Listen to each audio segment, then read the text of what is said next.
Dalam pusaran kasus ijazah Menko Polhukam 2019 hingga 2024, Mahfud MD menyebut pengadilan harus membuktikan terlebih dahulu jika ijazah Jokowi asli. Jika tidak, maka baik kubu Roy CS dan kubu Jokowi tidak akan memperoleh keadilan.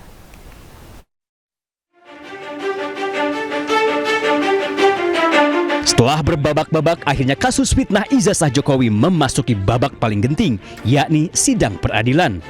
Tifa Wijiatiasuma duduk di balik meja hijau sebagai terdakwa. Kepada hakim, Dr. Tifa berkata, untuk mencari keadilan, ia memilih melanjutkan sidang dibanding berdamai dengan Jokowi. Izin Yang Mulia, pertama saya tidak akan melakukan restoratif justice. Kedua, saya akan melakukan perlawanan. Siap. Ketiga, saya tidak akan menerima plea bargain. Menko Polhukam 2019-2024 Mahfud MD turut menyoroti kasus ijazah palsu dan jalannya persidangan. Menurut Mahfud, untuk mendapatkan keadilan bagi kedua belah pihak, maka ada langkah pertama yang harus dilakukan oleh pengadilan, yakni membuktikan terlebih dahulu keaslian ijazah Jokowi. Ini harus dibuktikan dulu di pengadilan. Kalau tidak ada upaya membuktikan kebenaran ijazah dulu, itu berarti tidak fair karena isu utama jasa. Kalau tidak ada usaha itu, tidak boleh masuk ke pasal 35 dan pasal 30 Undang-Undang ITE. Ini menurut saya. Oh gitu ya, menurut Mahfud gitu? Iya kan ini dulu ya? Ini dulu fokus dong. ke sini dulu, jangan buru-buru ke sini. Oh benar ijazah Jokowi itu diragukan. Ya. Benar ya ijazah Jokowi diragukan. Karena kalau begitu, karena diragukan, berarti ini tidak memfitnah. Selain itu, terkait tanda tanya apakah Jokowi sebagai pelapor akan datang ke persidangan atau tidak, Mahfud juga berpandangan jika presiden ke-7 itu tidak wajib hadir, asalkan mampu menunjukkan bukti kuat jika ijazahnya 100% asli. Sementara itu, kuasa hukum Jokowi memastikan jika mantan wali kota Solo itu akan hadir di persidangan dan siap bertarung secara hukum dengan Roy dan Dr. Tifa.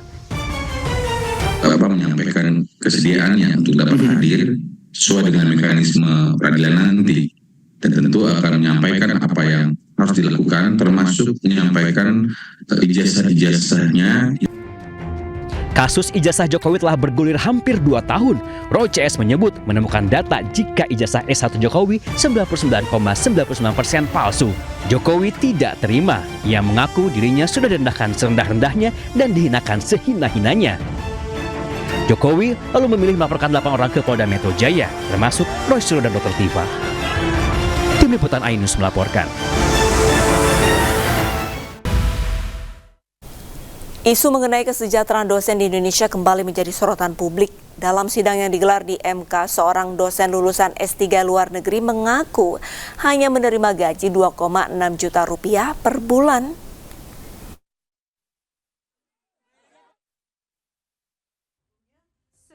Pintu hati dan kebijaksanaan yang mulia, Majelis Hakim Mahkamah Konstitusi, kami memohon kepastian hukum yang berkeadilan sosioekonomis bagi profesi dosen. Isu mengenai kesejahteraan dosen di Indonesia kembali menjadi sorotan publik.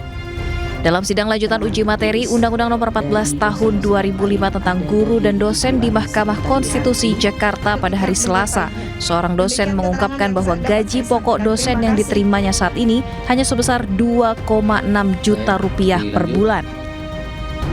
Nominal tersebut dinilai tidak sebanding dengan kualifikasi akademiknya yang telah menempuh pendidikan hingga jenjang doktor atau S3 serta memiliki masa kerja belasan tahun.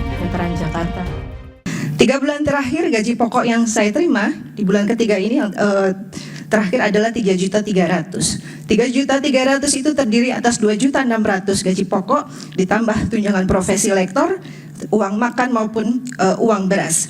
Angka-angka ini penting saya sampaikan karena menunjukkan satu kenyataan sederhana setelah belasan tahun berkarir sebagai dosen. Setelah menyelesaikan pendidikan doktor, setelah memperoleh sertifikat pendidik, saya tetap hidup dengan penghasilan yang sangat terbatas. Di tengah keterbatasan finansial tersebut, mereka tetap berkomitmen meningkatkan kompetensinya menempuh pendidikan S3 di luar negeri. Namun setelah kembali bergabung, fakta ini memperlihatkan adanya jurang pemisah antara peningkatan kompetensi akademik dengan perbaikan kesejahteraan nyata di lapangan.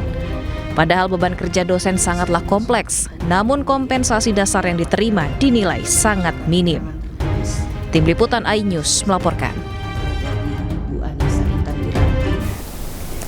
Tokopedia dan TikTok dikabarkan akan melakukan PHK besar-besaran. Penasehat khusus Presiden Republik Indonesia bidang ketenagakerjaan dan kesejahteraan buruh Said Iqbal akan turun langsung untuk memperoleh fakta secara utuh sebelum pemerintah mengambil langkah.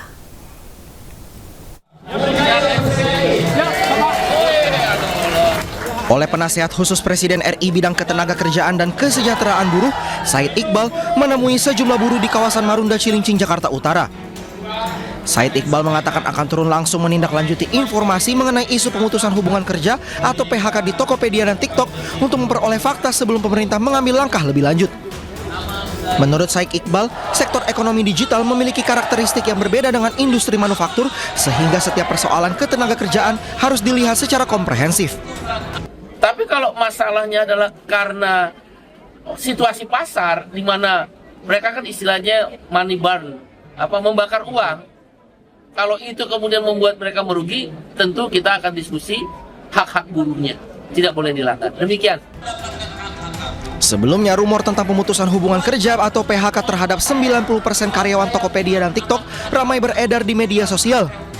Dalam waktu dekat, Said Iqbal menargetkan dapat bertemu dengan para pekerja Tokopedia dan TikTok bersama Kementerian Ketenagakerjaan untuk memperoleh gambaran langsung mengenai kondisi yang terjadi dengan tetap menjunjung tinggi hukum yang berlaku. Dari Jakarta, Rizky Falufi, iNews melaporkan. Sementara itu viral di media sosial lokasi koperasi Desa Merah Putih yang jauh dari permukiman warga.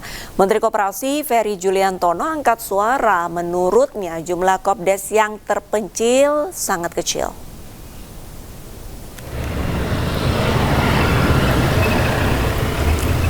Banyak beredar di media sosial lokasi koperasi Desa Merah Putih tak ideal atau jauh dari permukiman warga. Menteri Koperasi Ferry Juliantono menegaskan lokasi pembangunan kopdes tidak asal pilih, melainkan sudah melalui kesepakatan dengan masyarakat setempat.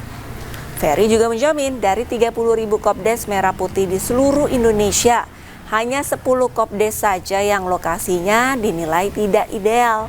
Selain itu, Kementerian Koperasi memastikan 23.000 kopdes kini tengah dalam pembangunan, akan rampung Agustus mendatang. Kopdes yang jauh dari ini jumlahnya saya sudah hitung, coba bisa disebutin nggak? Kurang dari 10 dari yang sering kita baca di sosial media. Dari 30.000 yang bulan Agustus pembangunan fisik, gudang gede dan alat kelengkapannya sudah dibangun. 10 yang dalam kondisi yang tidak ideal, menurut saya tidak bisa dikatakan itu kan sedikit persentasenya, dan tentu nanti kita akan lakukan proses verifikasi, validasi, dan tetapi penentuan lokasi itu sudah dimusyawarahkan oleh masyarakat desa. Dan pemirsa, ini sore selanjutnya akan dibawakan oleh rekan saya Diandra Mukni. Halo Diandra, ada informasi apa lagi di iNews sore nanti Diandra? Halo, selamat sore Arlisa dan juga pemirsa. News sore masih akan kembali menghadirkan beberapa informasi menarik di antaranya.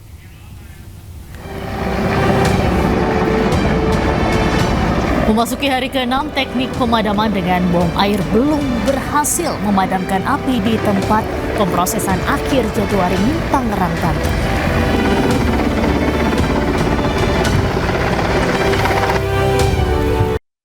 Selamat menunaikan ibadah sholat maghrib untuk Anda yang berada di wilayah Jakarta dan sekitarnya. Anda kembali menyaksikan iNews Sore bersama saya Diandra Mukni. Pemirsa, Pradi Bersatu berencana mengirimkan surat ke Mahkamah Agung yang meminta Roy Suryo untuk ditahan. Pradi meminta agar MA meninjau penangguhan penahanan Roy Suryo. Belum juga usai sidang pra-peradilan Roy Suryo, lawannya Pradi Bersatu sudah ancang-ancang akan menjebloskan tersangka fitnah ijazah itu ke penjara. Strategi yang akan dipilih Pradi adalah mengirimkan surat kepada Mahkamah Agung agar kembali meninjau penangguhan penahanan Roy Suryo. Sekjen Pradi Bersatu Adi Darmawan menyebut langkah itu sengaja mereka ambil agar Roy Suryo tidak terus-terusan mengajukan sidang pra-peradilan. Kalau ada pra-peradilan lagi yang akan dilaksanakan oleh tim Roy Suryo, otomatis harus segera dimasukkan ke dalam tahanan. Kenapa? Ketika pra-peradilan dibacakan dan itu tidak menang atau kalah, kemudian ada niatan lagi untuk memperapit, itu harus segera dilakukan penahanan. Maka kami akan mengajukan permohonan perhatian hukum dan tinjauan kembali status penahanan terdakwa Roy Suryo sebagai residivis. Sementara itu sebelumnya ahli pidana Didit Wijayanto berpandangan penangkapan Roy Suryo sudah cacat prosedur. Didit menyebut dalam hukum acara pidana, proses pelimpahan tahap 2 atau penyerahan tersangka dari penyidik ke jaksa, maka tersangka tidak perlu ditangkap, apalagi ditahan. Kalau dipanggil tidak datang 2 kali, tidak memberikan alasan yang patut. Yang kedua, untuk kepentingan penyidikan. Nah, kalaupun untuk kepentingan pelimpahan tahap 2 tidak perlu ditangkap. Nah, di sini ini problemnya adalah langsung ditangkap. Kalau itu artinya apa? Berarti Polda Metro ingin membuat norma baru. Jumat 19 Juni, 2 tersangka fitnah ijazah Jokowi, Roy Suryo dan Dr. Tifa ditangkap Polda Metro Jaya. Keduanya sempat jalani perawatan di Rumah Sakit Polri sebelum dilimpahkan ke Kejaksaan Negeri Jakarta Selatan. Kejaksaan Negeri Jakarta Selatan kemudian memutuskan menangguhkan penahanan keduanya. Tak terima dengan penangkapan Polda Metro Jaya, Roy kemudian ajukan sidang pra-peradilan. Tim Liputan iNews melaporkan.